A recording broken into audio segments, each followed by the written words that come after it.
Good afternoon, and welcome to the 15th Annual Theodore M. Hesburgh Award and Frank Cahill Lecture. They're both jointly sponsored by the Center for Ethics and Religious Values in Business and the Institute for Ethical Business Worldwide. I'm Professor Pat Murphy and will be the MC for this important event. My role will be to introduce several people and to move the thing along so that we stay on schedule. Our order of events this afternoon is we'll begin with very few introductions, then turn to the Cahill Lecture, starting with a background on Frank Cahill, whom we honor with this lecture. And the actual lecture itself will be given by 4 of our MBA students who will be introduced, and then we'll move on to the Hesburgh Award to be presented to CostCo Wholesale. First, I'd like to welcome members of the Cahill family. Frank Cahill's daughter-in-law, I guess I should say, Mary, and Mike Cahill, who is at a business meeting, will join us for dinner but couldn't be here. But welcome, Mary, Colin, and Tara. We're glad you could join us. And sorry, Marty, you will not be able to be with us, who's Frank Cahill's widow, but she's always missed when she's not here. And their niece, Kathleen Sweeney from here in South Bend, is joining us as well. Second, I'd like to recognize Dean Roger Wong, Dean of the Mendoza College Business. Roger, thanks for joining us this afternoon.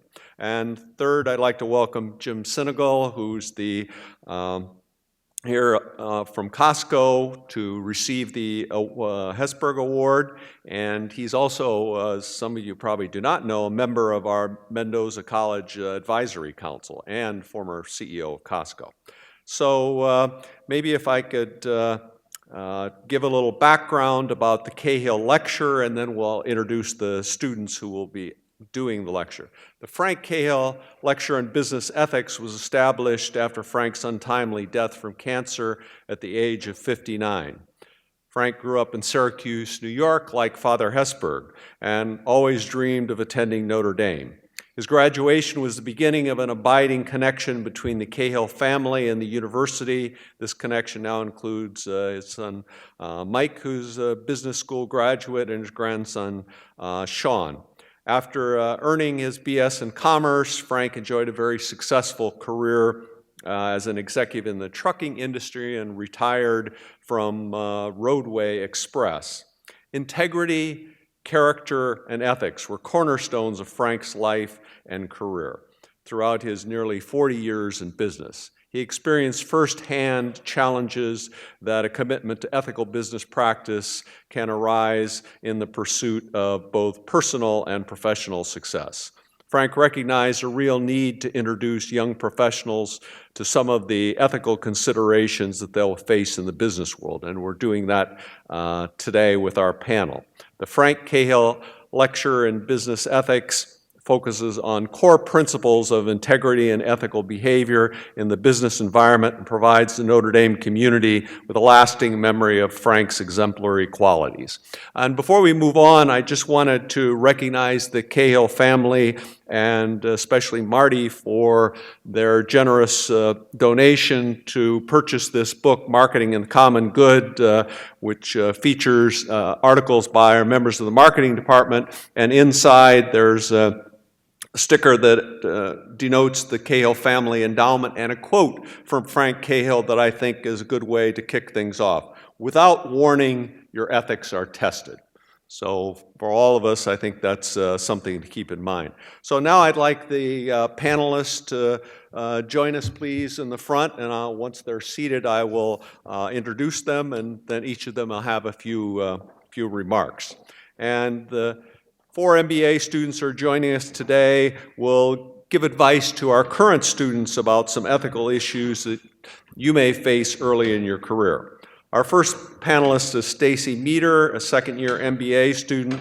She received her undergraduate degree from Boston College, concentrating in marketing, management, and finance. Stacy, that's a tall order to be able to do all those. She worked for both the Nielsen Company and General Mills before attending Notre Dame, and she's also been involved in a new venture called Grounds and Hounds during her MBA program. The second speaker is Matthew Torelli, another second-year MBA student, graduated from the University of Texas at Austin with an MIS major. He worked for Deloitte Consulting for 4 years prior to the MBA program and will return to them upon graduation. He's also had summer internships at Goldman Sachs and Credit Suisse. Kevin Vader, a second-year MBA student, was an undergrad at Notre Dame, concentrating in finance. He worked in banking with PNC Bank in Pittsburgh prior to the MBA program. His internship this past summer was with the St. Joseph Regional Medical Center in Mishawaka, and he plans to move into the healthcare industry after graduation. Bennett Bartel is also a second-year MBA. He's an atypical double-domer. He's going to have 2 master's degrees from Notre Dame, the first in accountancy in 2012. His undergrad degree is from Pepperdine in California. He worked for Deloitte & Touche for the time between his 2 master's degrees. He's interested in sports business and will be taking a full-time position with the South Bend Cubs, so talk to him about tickets. The students will present in order that I've introduced them, so Stacy, if you'd please begin.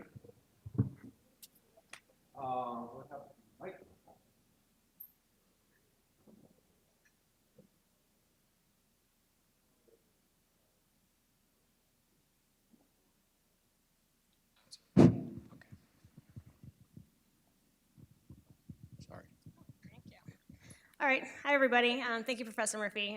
So I'm going to talk to you today about 2 scenarios that I have encountered in the first few years of my career. I'm going to highlight the points that you can face these ethical dilemmas even when you're the lowest ranking member of your team.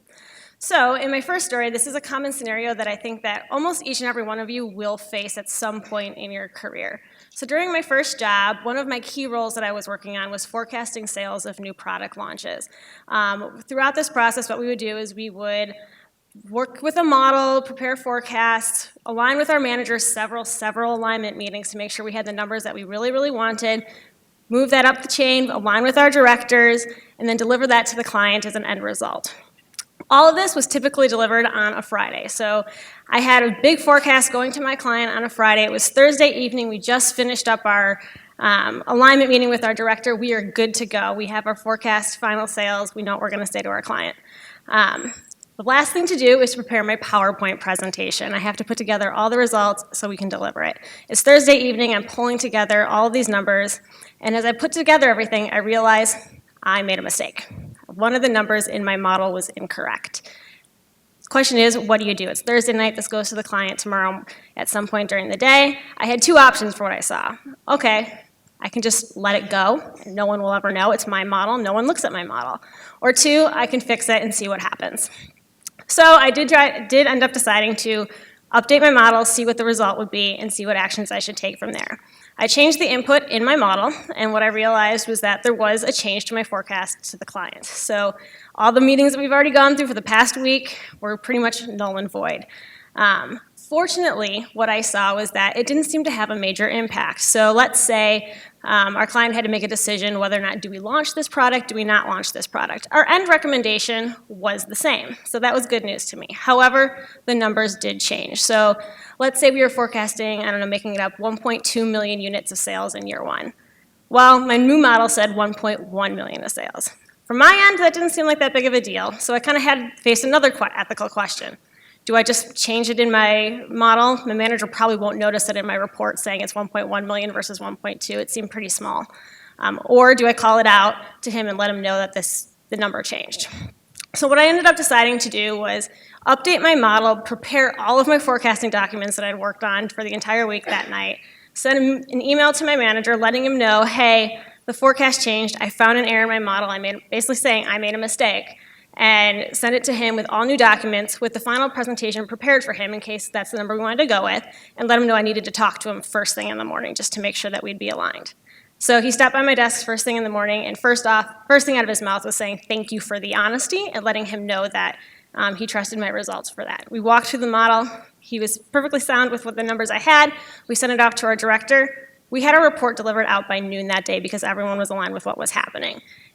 But the key takeaway for me was that my manager said, well, to us, it was a small error of 100,000 units. To our client, that's a big deal.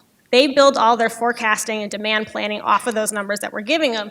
So it could be something that's so small and have insignificant meaning to me as an analyst, but to somebody else makes big decisions and big emphasis to them. So he really appreciated that I spoke up and was honest with him, and it kind of helped develop our relationship from that point on. And he was my manager for 3+ years. So we had a really great relationship, and he trusted everything that I had to say to him from that point in time. And that kind of builds into the second story that I'm going to talk to you about. So within this same role, part of our forecasting process is that we would validate our forecast. So we were working on new product launches, and every time a product launched, we want to say, after year 1, how did we do? Did we get the forecast right? Did we miss it? What can we learn if we did miss it? So every time we delivered one of these forecasts, we usually had a confidence interval around it, knowing if there's any statistics people in here, we had a lot of variability in our model, so we'd say usually plus or minus 20%. So we had a new product that launched, we were validating this forecast, and essentially what we had to do for validation, there's some rules or guidelines that were in place for these things. So the first one is that we would evaluate the concept results earlier before the product launch. As long as the messaging stayed, we can't touch these results. These stay the same. The model moves forward as is. The second one is looking at marketing plans. So when we're evaluating these concepts and giving out these forecasts, we have to plan, we say how much you're going to sell based on the fact that you're going to spend $20 million on this product launch. Now realistically, clients never usually spend the amount that they say they're going to spend, so that will impact the amount in our forecast. This is a huge lever we have within our control and can update the forecast. So a variable in our model we can change is marketing plans. The third rule is that we are not allowed to make any other assumptions in the model. If an analyst or any other changes in the model. So if we had made an assumption saying, oh, we think an analyst's judgment of let's increase our forecast 5%, the model seems to be low, we have to make that same 5% adjustment moving forward. No other decisions can be made to alter that forecast. So I went through the entire validation process for a launch, and what we saw was we were plus 21%. Our confidence interval is plus 20%. So I brought it to the meeting with my manager, and he was pretty concerned because we were just outside the confidence interval. And we talked about it, and we looked at it, and we said, okay, here's a few things to look into.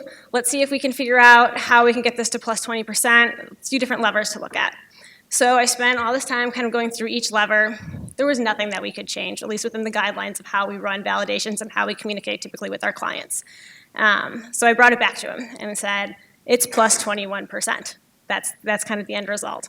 So after a long discussion, he and I aligned, so similar to the forecasting process, the next step is to meet with our director. And he said, okay, I'm gonna allow you to say plus 21% for the reasons that you laid out, that this is how we do validations, it's honest with the client, and we'll explain it from there, so we can find our key learnings and explain it to them that way, and see what our director has to say. So we go into this meeting, I walk through the entire forecast, every assumption that we have, and say the final result is we are plus 21%. My director looked at me and goes, make a small adjustment, it's plus 20%. And tried to argue him probably 30 seconds and got shot down. So kind of the key takeaway with this one is we delivered it to our client as plus 20%. So even though we tried to do the ethical thing and we spoke up and said this is what we wanted to do, our director overrode us. So sometimes even when you try to do what's right, it's not always going to happen. Thank you. All right.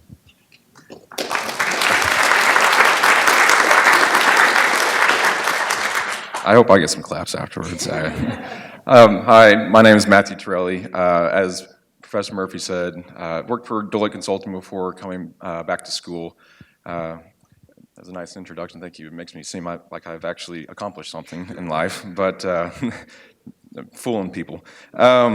So when I was thinking about certain topics to speak about in this presentation, to be completely honest, I kind of found it a little hard, which I thought said a lot to Deloitte as a company, which is why we have the Deloitte Center for Ethics across the hallway, which plays a big factor at the school.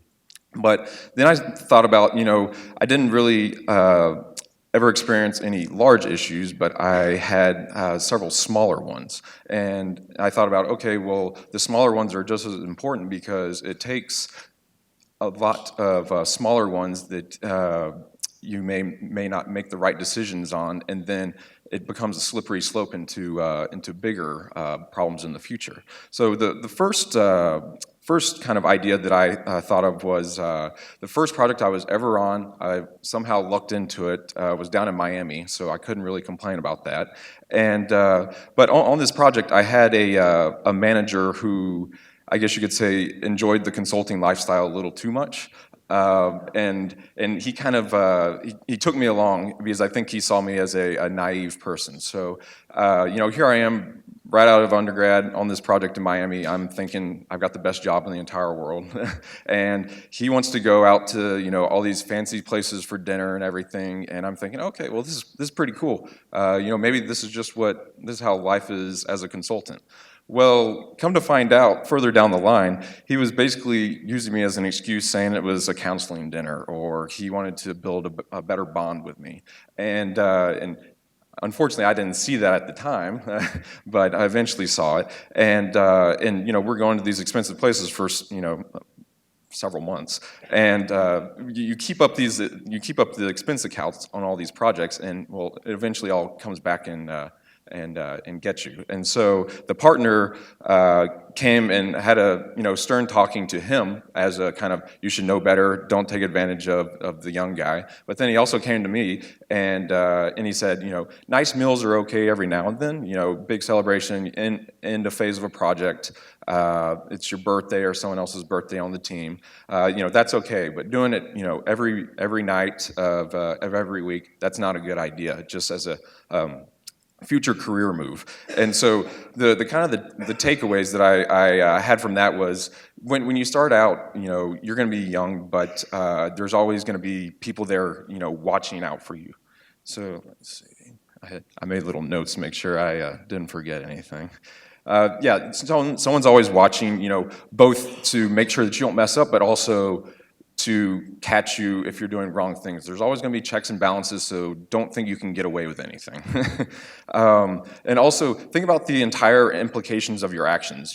If we had continued to go to these expensive meals for a long time, that then makes the project be a lot more expensive, which then the client doesn't appreciate paying. And then the word gets around, let's say we finish the project there, we go to a next project, or we're trying to sell work at a new client, and if you're at the new client, they're going to want to talk to your previous clients and say, okay, well, how'd the project go? How were did they stay on budget? Stuff like that. So it's all going to eventually catch up to you. So think about the long-term implications. And then finally, you're expected to act as an adult when you graduate college. I know that seems kind of strange.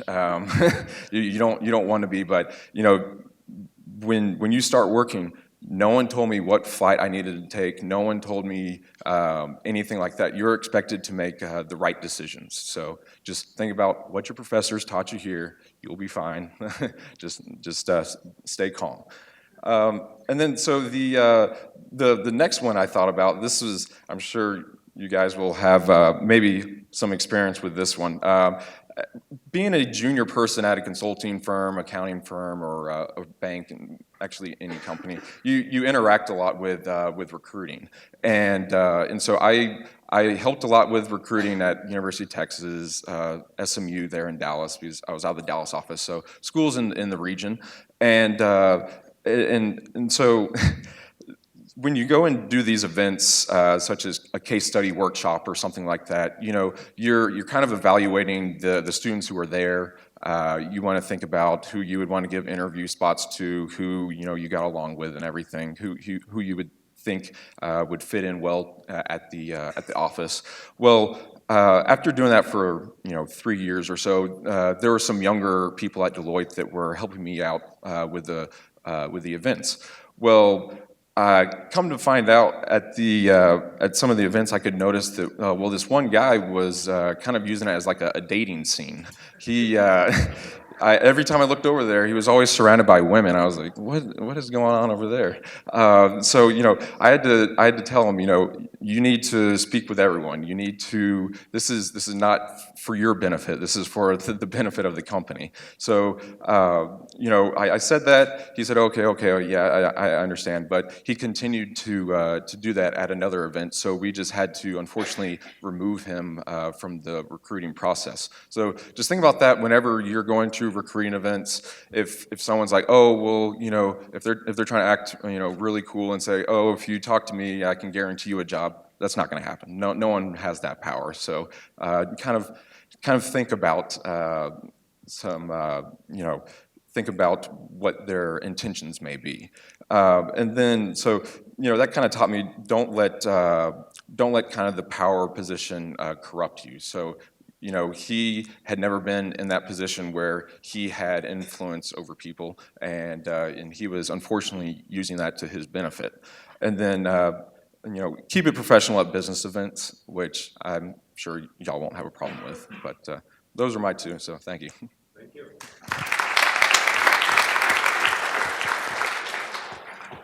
Hello, everyone. My name's Kevin Vonner, and it's probably good that you have an ex-banker on an ethics committee up here. That should show we're making some progress in that field. I'll talk about two examples, and for the first one, it's talking about sort of the only really asset that you bring in as a first year is your integrity, and sort of going is off of that is some advice for you that in academia, when I was an undergrad, if you did 99% of the work 100% correct, you were getting an A+ and you were doing good. If you do 99% of the work correct in business, that means you're failing, and you'll probably be let go very soon. You are expected to get 100% of the work done, and it should be 100% correct.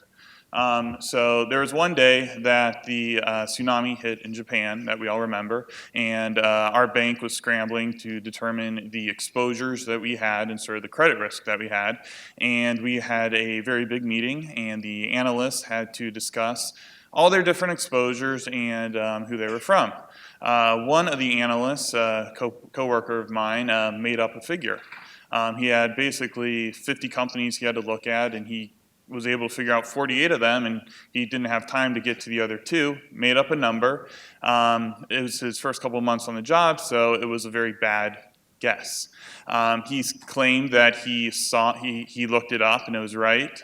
When he was pressured, he said he made it up, and he was fired that meeting, didn't even get to go back to his desk, left the building, never to come back. So ethically, the only, like I said before, the only asset you have is your integrity. They can find people who work hard.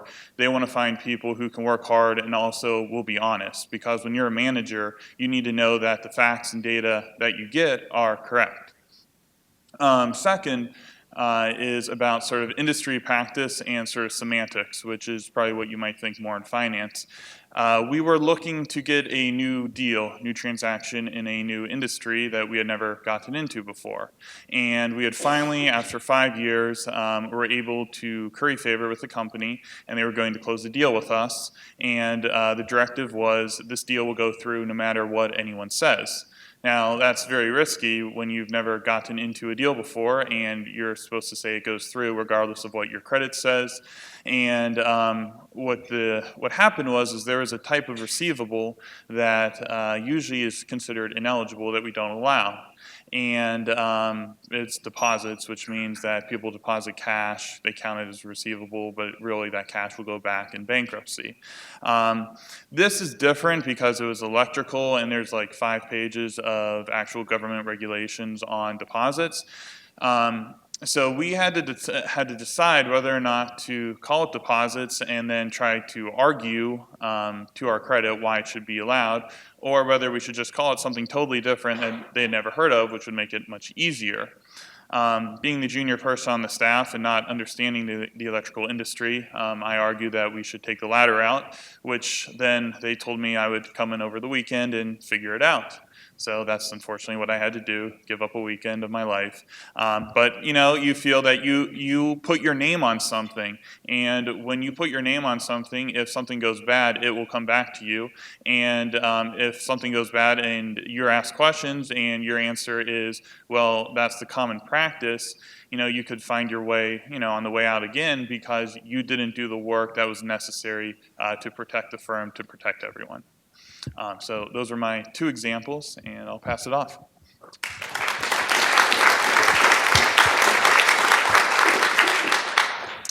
Once again, my name is Bennett Bartell. I am the accountant and auditor on the panel. I just want to say that I think auditing and accounting in general, ethics are kind of at the core of any job description.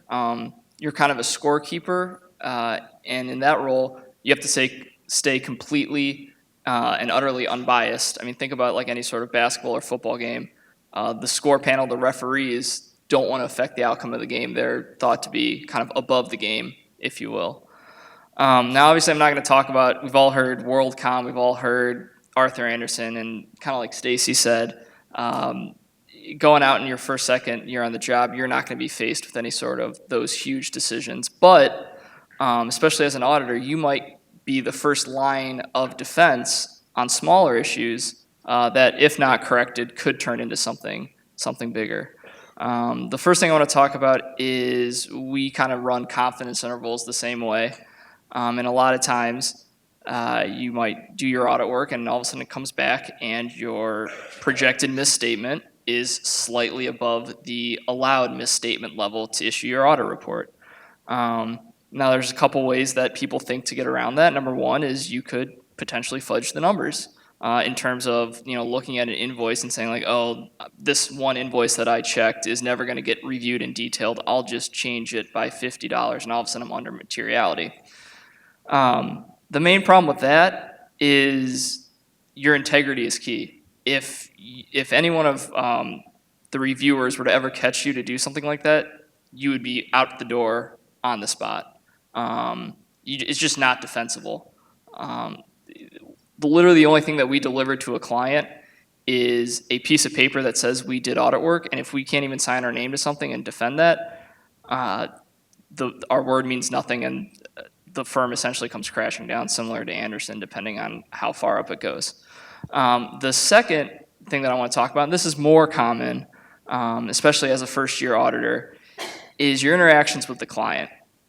A lot of times, clients will say they do things, especially in their internal controls, that they're not necessarily doing. And so when you go to talk to them, they might see you as a young first-year auditor, and they'll try to talk their way out of it. And the biggest thing you need to do is stand your ground and make sure to continue to ask questions in order to get them to the realization to finally admit, hey, you're right, we didn't necessarily do this. We call it trust, but verified trust or professional skepticism in the industry. If any of you guys are going into auditing, those are major buzzwords that I'm sure you'll hear. A specific example of that was a public company. It was Great Lakes Dredge and Dock. It's a public audit report. I can speak to it. They were having problems with how they were reporting their income on their construction aspect. They used percentage of completion accounting, and they would report revenue based on job costs they had incurred. The problem was both the project manager and the corporate accountant that was in charge of that product were both supposed to review those job costs and make sure that they were being put in the right period. That wasn't happening. They were doing a very high-level overview, but when it came down to it, they weren't diving deep enough into making sure they were being recognized in the right period. And at the end of the day, we ended up having to write off about $500,000 to almost $1 million worth of revenue on them, which in the grand scheme of things is not a huge number, but because the control wasn't working right, they actually received a material deficiency, which is the worst thing you can receive when it comes to your internal control process. And I was the one that caught that originally with a couple of the other team members, in that things just weren't adding up when we were kind of looking at what they were saying they were doing and the numbers that were actually getting reported. There was no way that if this process was actually in place, then these numbers should have been approved. And like I said, there was a lot of pushback from the client. I think they saw a couple of us as kind of like the young auditors that they could just kind of bully their way out of it. And at the end of the day, you got to realize that you got hired by any one of those big four accounting firms for a reason, and that as long as you're doing your job right, the manager, the partner is going to have your back. So I appreciate all you guys listening to our four speeches, and I think now we can open it up for some questions. Thank you.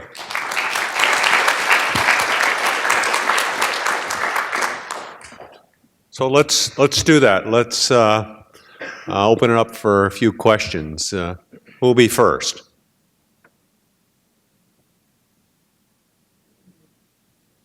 Got a quiet group here today. John, go ahead. Yeah, I had a question for C.S.C. on the last piece with the director overrode you 1% versus 1%.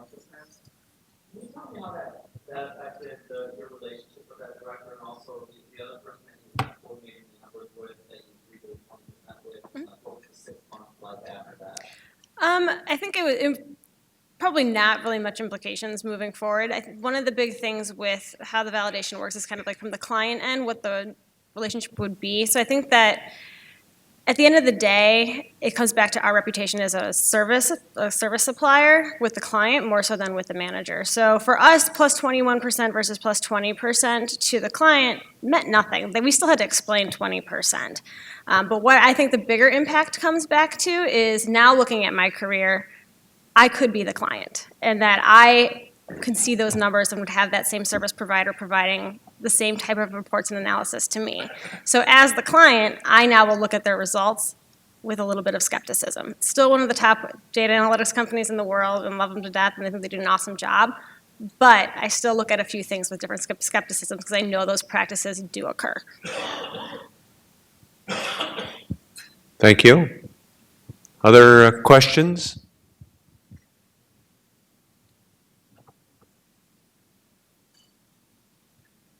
Got him. Just to stay on that same topic, sorry. So thinking about the culture at that organization, there was obviously a culture of there's a bar that you have to be below, otherwise something will happen.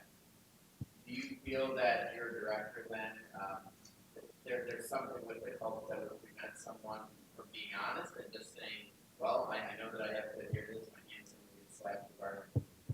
Talk at all about, I know this is asking a lot, but kind of the culture of this. I wouldn't have thought that at all. I think the client wouldn't have received the information negatively, and they wouldn't have had any ill will, if it was plus 21 versus plus 20%. I think it was more of the director didn't want that to look that way to the client. So I think it was more trying to save face in their circumstances, but I don't think the clients would have reacted because it was just a validation. There wasn't any financial implications. It was more of just a how good were we, so I think it was just came down to the director not wanting to put us outside a confidence interval and not have to make that claim that his team did that.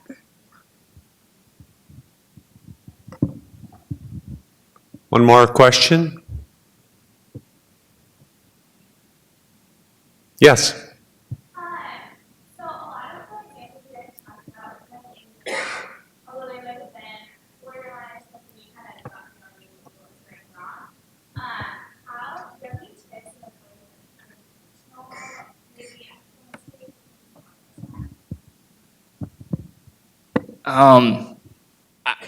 I would say communication is especially if it's unintentional, that's your best bet.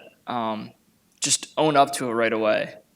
Kind of like, I think C.S.C. kind of touched on that. Like, she realized something was wrong, and instead of sweeping it under the rug and maybe coming back 2 weeks later and being like, oh, by the way, I think this might be wrong, it's going to be wrong today, and it's going to be wrong in 2 weeks. So just get out ahead of it and tell your boss or tell whoever you need to report to that, hey, I think we have an issue here now. You're going to get in more trouble if you knew something was wrong and you waited, because it's going to have to get fixed either way. So the longer you wait, the shorter the timetable it is to make that fix. There could also be communication going on behind the scenes with some of the higher ups that you don't know about. And if they don't know all the information, they might go ahead and tell the client one thing, and it's going to look really bad on them if they have to come back in 2 weeks and say, well, actually, I didn't know about this, but there is a problem, and it was on my team's fault. So especially if it's unintentional, as soon as you can, just own up to it, and don't let it kind of just hang out there. Just going off that, probably some of the biggest gray ethical areas will be outside of your business, especially when you work in teams. If you work with other banks on a deal, you'll have the opportunity to either badmouth a client or badmouth another bank or another banker. And really, you shouldn't do that because that'll obviously get back to you. And there's a lot of gossip in basically every industry, but you don't want to be seen as the person that will say bad things about people. But there are those people, and they're fun to talk to. Maybe a final point here is the term mentor didn't come up, although Stacy said her boss had her back, but whether you had mentors or people that helped you early on in your career, whether they were, corporate designated or whether you just sought someone out for that. Sure. At Deloitte, when you start, you have a what they call a buddy. That's the term. It's someone that's more junior, closer to your age, that is supposed to be there for your friend that you can go and talk to about anything. So this is someone that you could definitely talk to about if you find yourself in a situation and you're not really sure how to handle it. And then they also have a mentor, which is someone probably manager, senior manager level, who is supposed to be there and guide you formally. So they do offer both of those, or from both of those sides at my company. Yeah, my mentor was supposed to reach out to me within 2 months. He didn't reach out to me within the first year and a half. He said he had a lot of things going on. So, I mean, really, I think what you need to do is sort of get close with the people who are just a year above you, that have literally just had the same experiences that you're having, and get someone who's trustworthy, who you can relate to, who you can talk to, who won't go run and tell the boss and try to talk behind your back. Create friendships within work and be trustworthy yourself, and you'd be surprised how many people will trust you. That's probably a pretty good place to stop. I think amen to that. So well done, panel. We really appreciate your being with us today. So you guys can. So now we're going to turn to the Theodore Hesburgh award ceremony. And as a person who's been doing this for 15 years, I was afraid today would come at some point that Father Ted would not be with us, and as everyone in the room knows, he died a month ago at 97 years old, should we all have that length of life. But I think it's appropriate, it's still within the month, that maybe let's have a moment of silence for this great man and the impact he had on Notre Dame.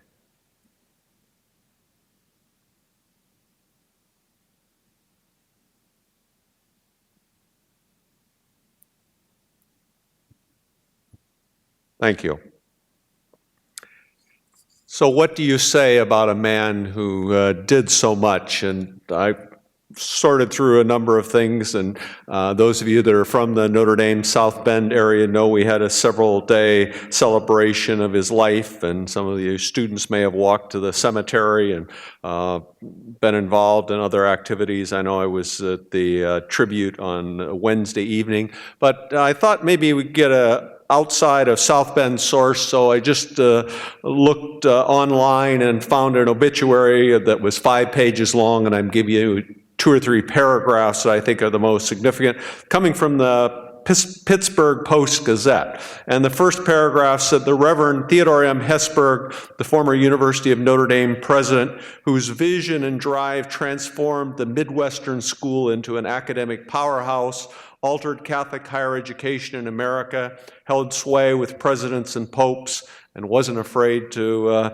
tell them when he thought they were wrong, even though that's not there, strengthened moral authority of civil rights and the anti-war movements. And he had a 35-year, those of you that are younger probably may not know this, a 35-year tenure, which is almost unheard of, from 1952 to 1987 as the president, and changed us from primarily a football school with good religious studies, according to this article, to a top-tier university. Academic standards were upgraded. Women were admitted for the first time in '72.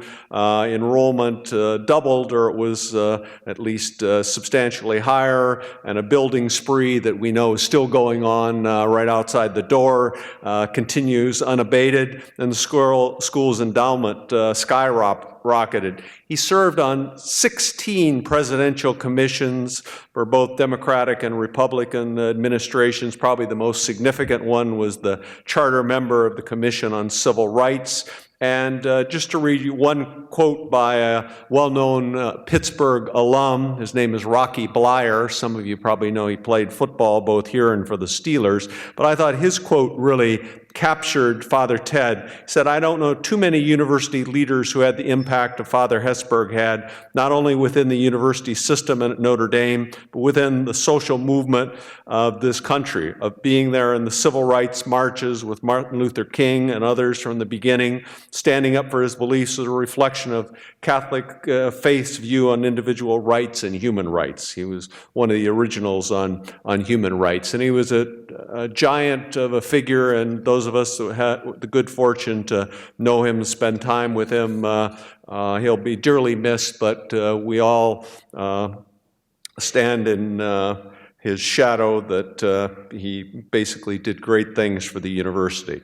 So over the years, just to talk a little bit about the award named in Father Ted's name, he was on the Chase Manhattan Board of Directors. He actually was an influential counselor to business people as well as presidents and popes. But students in a marketing ethics class that I teach in the MBA program had an assignment to nominate a company based on their ethical, social, environmental, and governance practices. There were 35 students in the class this last fall, and we had a number of good nominations. And we'll hear from the two students who nominated CostCo, Alex Gross and Kevin Kennefick, who will provide the rationale of why they thought CostCo was deserving of the Hesburgh Award. Guys?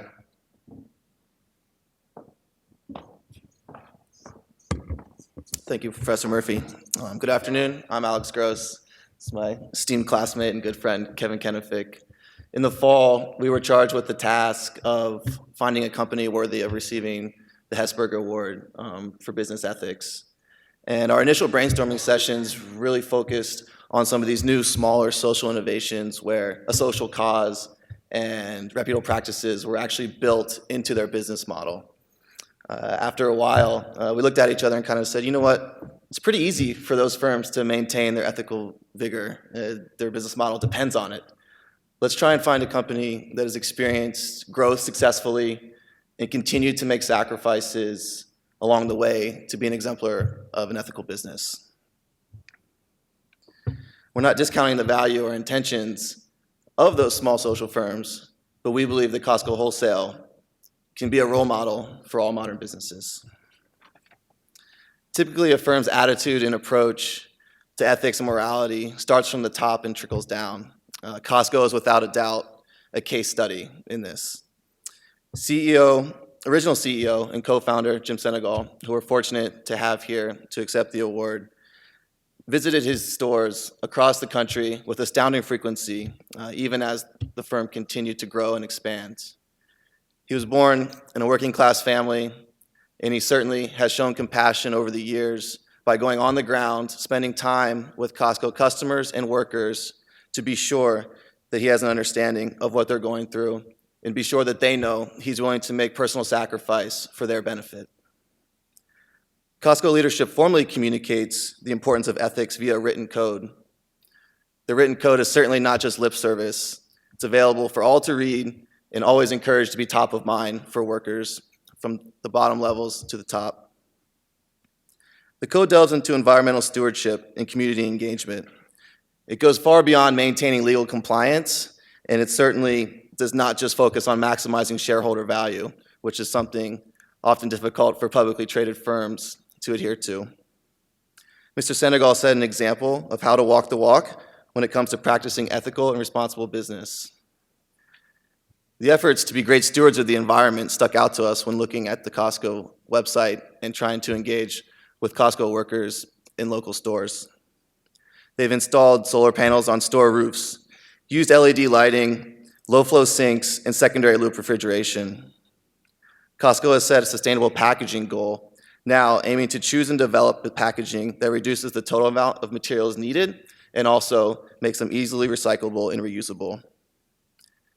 Recently, CostCo has changed the shape of the packaging on many of its Kirkland-branded private label products, not only to reduce the amount of materials needed, but also increase shipping efficiencies. While this does certainly reduce costs, CostCo has not taken all those cost savings directly to their margin, but passed them on to their consumers. As we go further, in looking more in the environmental, the social, and governance of CostCo Wholesale, Kevin will explain what else is being done. CostCo goes above and beyond what is expected when it comes to social responsibility. In addition to implementing the plans to pass savings on to the customer, the company ensures that employees earn an above living wage and have accessible healthcare options. CostCo workers earn double what workers at CostCo competitors do, and continue to do so despite the pressures to reduce labor costs. These ideals, along with the modest executive salaries, have led to productive workforce with low employee turnover and high job satisfaction, leading to strong financial results for the company. CostCo's social initiatives do not stop in the stores. Emphasis is put on participation in the communities which they serve through the charitable giving initiative. The emphasis of the program is on education, health, human services, and children in need. Strong relationships exist with United Way and many children's hospitals. Furthermore, CostCo teamed up with the University of Washington to help bridge the gap between higher education and financially disadvantaged youth. Last year, they raised over $3.6 million in scholarship funds to help bright and motivated students realize the opportunity to attend college. Finally, CostCo evaluates the social responsibility of its entire value chain with a system of checks, including but not limited to a vendor code of ethics and confidential ethics hotline for suppliers. A supplier diversity program also ensures their supply chain is as diverse as the communities in which they serve. CostCo's strong governance started with founder and former CEO, Mr. Sinegal, and has continued with the current CEO. CostCo operates with an emphasis on transparency, fairness, and accountability. All are spelled out in the corporate governance guidelines available online. These guidelines also delineate the responsibility of each member as well as warn of repercussions for any violations. CostCo has proven that tremendous success can be achieved while practicing exemplary ethical behavior. It now stands as the second largest retailer in the United States with over 700 stores. It is a tremendous honor for us to introduce the man responsible for implementing many of these great practices and instilling a strong corporate culture. Please welcome founder and former CEO, Jim Sinegal, to accept the Theodore M. Hesburgh C.S.C. Award for CostCo.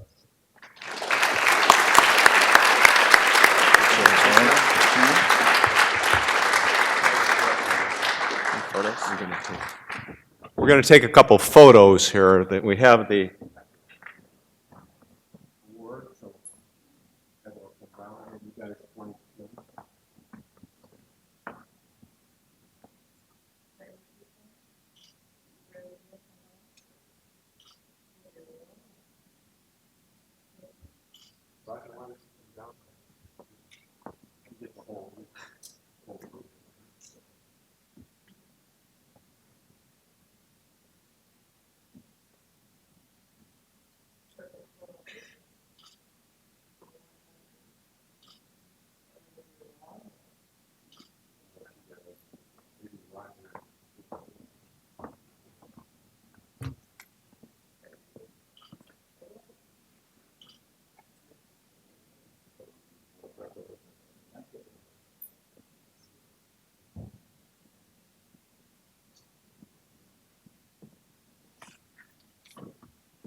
Hi. But we just opened a new Costco in Mishawaka. Have any of you been there yet? I mean, Well, we're off to a good start here then. Thank you very much. This is a wonderful award. I had the good fortune to meet Father Hesburgh, I guess about 10 years ago. And he was an amazing person. I admired him, but the whole world admired him. And of course, I know that he was revered on this campus as quite a guy. I mean, they use the word giant about a lot of people, but in his case, it might be an understatement. I'll tell you a little bit about our company. Our company started in Seattle in 1983. And my partner, Jeff Brotman, and I went out and raised money ourselves and got enough money together between people in the Northwest and Southern California to open up 3 CostCos, one in Seattle, one in Portland, and one in Spokane. And today, our company has almost 700 CostCos around the world, 42 states and 10 additional countries where we operate. And our sales and revenues for this past year were $110 billion. So something that people ask me all the time, did you ever dream that you were going to have a company this big? And our original business plan said that we could build as many as 12 CostCos. So until I can find all of those old business plans and destroy them, I have to tell them that, no, I didn't think that. My partner, Jeff, on the other hand, says, yes, he knew all along that this was going to happen. It was my lack of vision that held us back. So that's how we got started. And I usually tell a story about our first warehouse when we were operating in Seattle, and we applied for a beer and wine license. And of course, as you probably know, in every state in the US, in order to sell beer and wine, you have to get permission from the local beverage control bureaucracy. And so we were put through the ringer. I mean, we opened without a license because they kept changing their mind. They didn't like the name that we had. At that time, our name was CostCo Wholesale Club. And they said you can't be a club and sell beer and wine.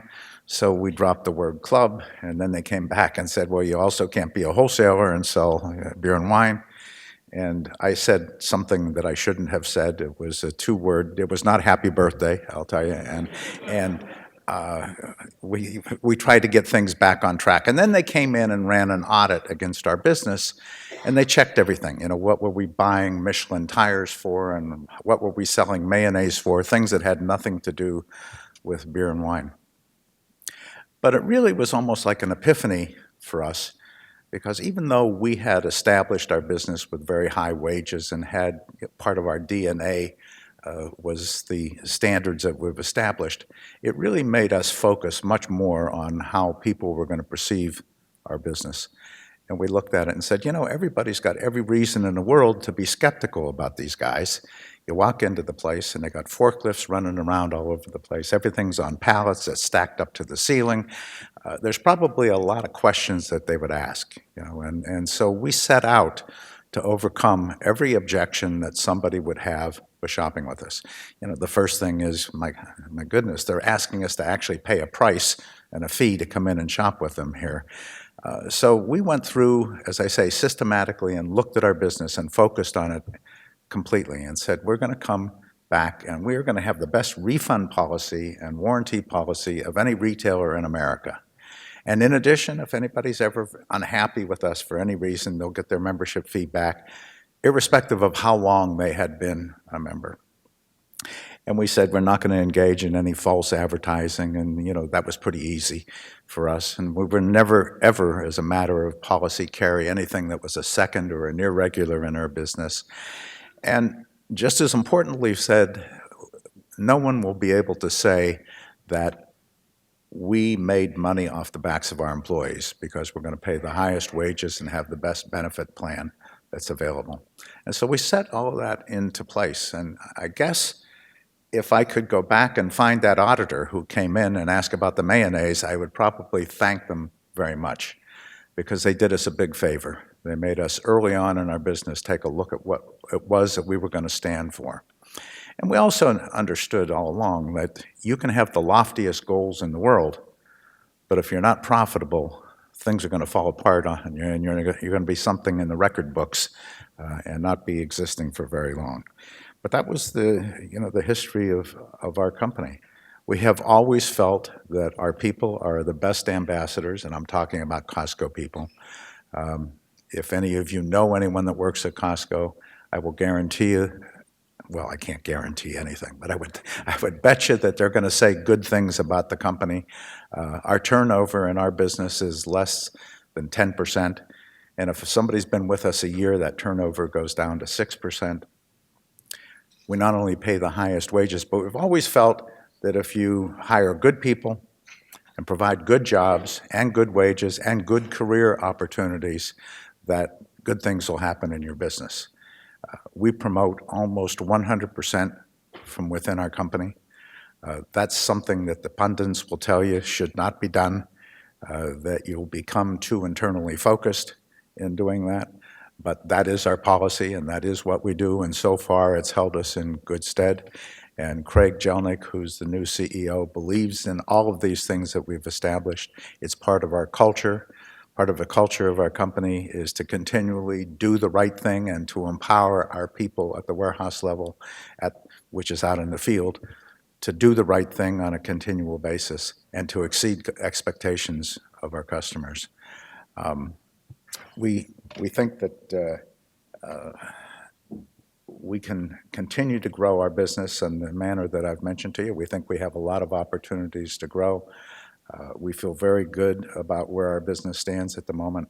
We also feel very fortunate. We got a lot of luck along the way.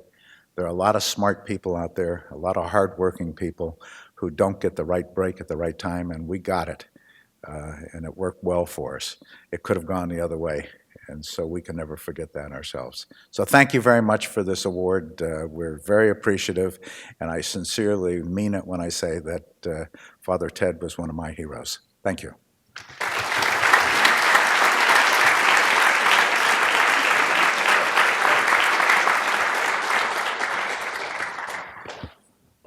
Jim's agreed to take a few questions. Maybe I'll start with one that I know you've expanded internationally in recent years, and what kind of challenges, both from kind of an ethical standpoint as well as a business standpoint, has that caused you?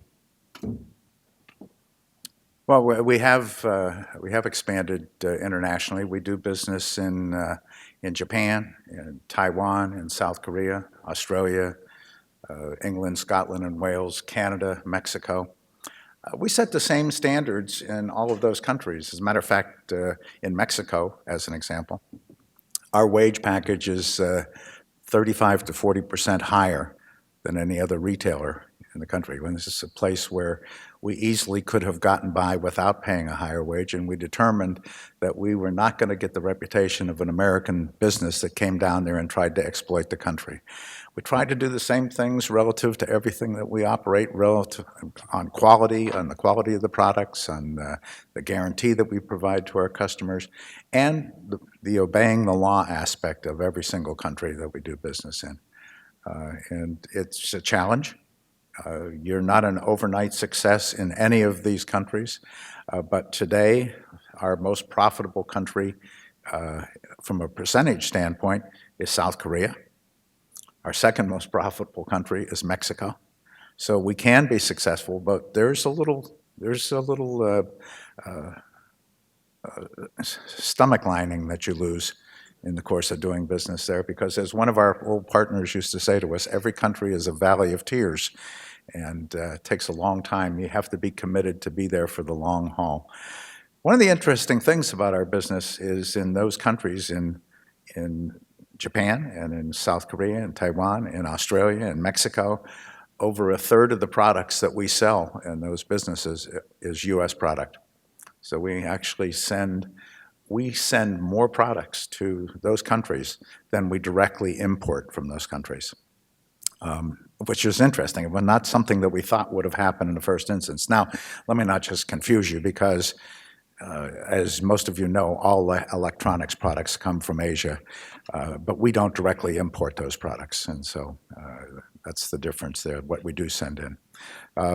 We love it. We just recently opened up in Spain. That's our newest entry into a new country, and we think that that will be a springboard for us to do business throughout Western Europe.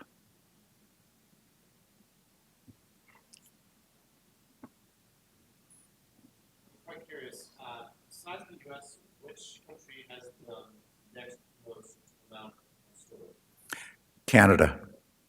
We're all the way from Vancouver Island out to Newfoundland, which is only about 2 hours out of Paris.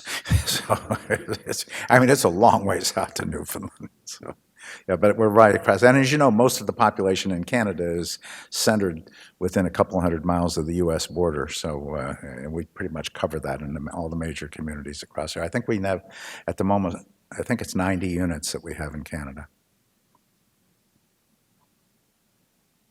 Yes? So a lot of times with a company like yours or any kind of company, your frontline employee is the main experience someone has with your brand or your organization. How do you, what's the secret sauce for either selecting those people or for onboarding them so that you can make sure they're a good ambassador for CostCo? Teaching. I mean, you know, it's, as we tell all of our managers, if you're a manager and you don't understand that teaching is 90% of your job, you don't get it. I mean, there's only one reason why you hire somebody. That's because you can't do everything yourself. If it were possible for me to ring every register and stock every shelf and price every item and buy everything, I would do it because I have these goals, you know, I have this vision of how good I am at this stuff.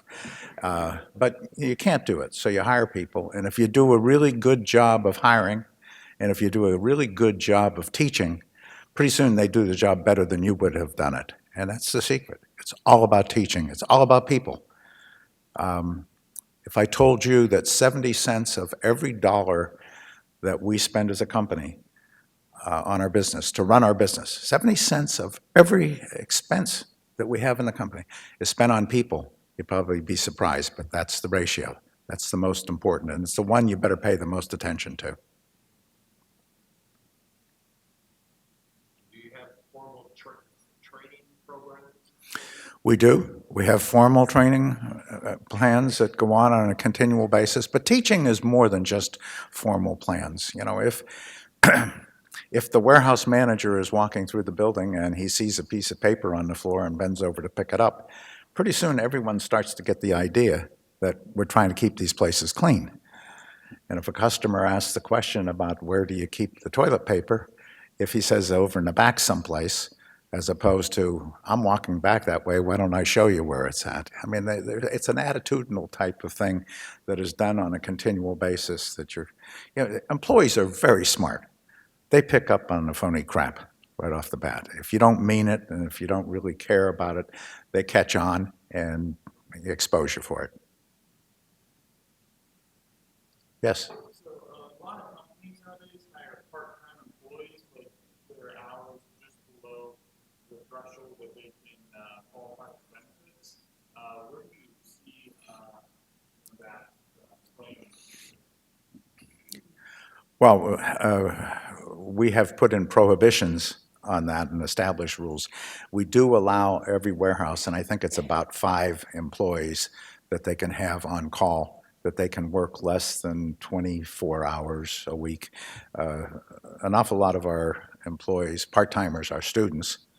The very first place that we recruit in every major city in the world where we go is at the local universities, because we're always looking for part-timers, and part-timers are looking for jobs oftentimes to augment their activities. And so it's great for us. It's been great, and oftentimes young people like that have not made career decisions, so we convert them into retailers. That's how I got into the business. I thought I wanted to be an attorney, and I had even picked the law school I was going to go to when I was a sophomore. I guess I should warn you that the law school had not picked me at that point, but I thought I wanted to be, and I fell in love with the retail business, and so that's how I stayed, and that's what happens with a lot of these young people. The first place we ever recruited in Seattle was at Seattle University, which is a Jesuit university there, and we hired about 20 people in 1983, and 12 of them are still working for us today. 2 of them are warehouse managers for us. 1 was a country manager for us. So they've stayed with us for a long period of time. It's been a great place for us to recruit. Great way for us to recruit. Yes? Just speak in support of what you just talked about. My son happens to work for CostCo, based in Washington. wife, Mary, with the work at CostCo, on less than 20 hours a week, we supported with the full benefits for small employees, still a happily employed at CostCo. So thank you very much. Where's he working? Which warehouse, do you know? Where? Lacey. Oh, sure. That's down near the state capitol. That's near Olympia, yes. Yeah. Okay. All right.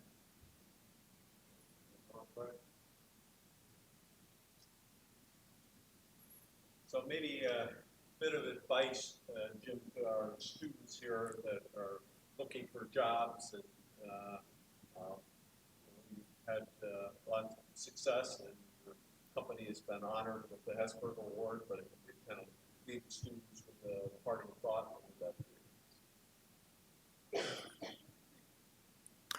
Well, I guess it would be two things. Despite what was mentioned about a mentor earlier, I think mentors are very important. The person that I went to work for originally when I was 18 years old and a sophomore in college, and changed my mind about being an attorney, was an attorney, but was in the business world, and was the smartest man I ever knew. His name was Saul Price, and he was a legend in retail business for years and years. He was the smartest guy I ever knew. He was also probably the toughest man I ever knew. And if I had ever said to Saul, you're my mentor, he probably would have said something very eloquent like, cut the crap, kid, and get back to work. But he was my mentor, and I observed him and remained friends with him for 60 years. So it was a wonderful relationship. A mentor, I just was like a fly on the wall. I just watched this guy and everything that he did, and loved the way he conducted himself on an ongoing basis. And but guys like that are not a dime a dozen. You don't find them on every street corner. But all of us in our lives have found somebody that we admire, whether it's a coach or a teacher or a parent or a relative. And I really urge you to take advantage of that. And the second thing is, for college students, when you go out and work, find something that you can really love and get behind. You're going to have to work a long time, much longer than me. I'm 80 years old and I'm still going in the office every day. But with life expectancy, you guys are going to work another 20 years. And you better love what you're doing. And if work is drudgery, and if you feel that it's drudgery, my advice to you is run, don't walk, and get out of there as fast as you can and get yourself involved in something like Steve Jobs did, where he loved the business so much that he was literally dying in the office. Now that's a little extreme, I don't recommend that, but it shows you what a different attitude that you have about business when you feel that way about the field that you're working in. Thank you very much, guys.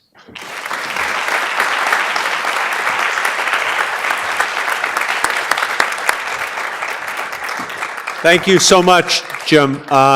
And thank you to our panelists, Kevin, Bennett, Stacy, Matthew. And if any students have questions I forgot to mention of our panelists that they'd rather not ask in front of the entire group, I'm sure the panelists will stay around. Thanks to Alex and Kevin, for your excellent introduction to Jim. And Jim, we really appreciate your spending the time with us today. And we're adjourned, and thank you for your participation.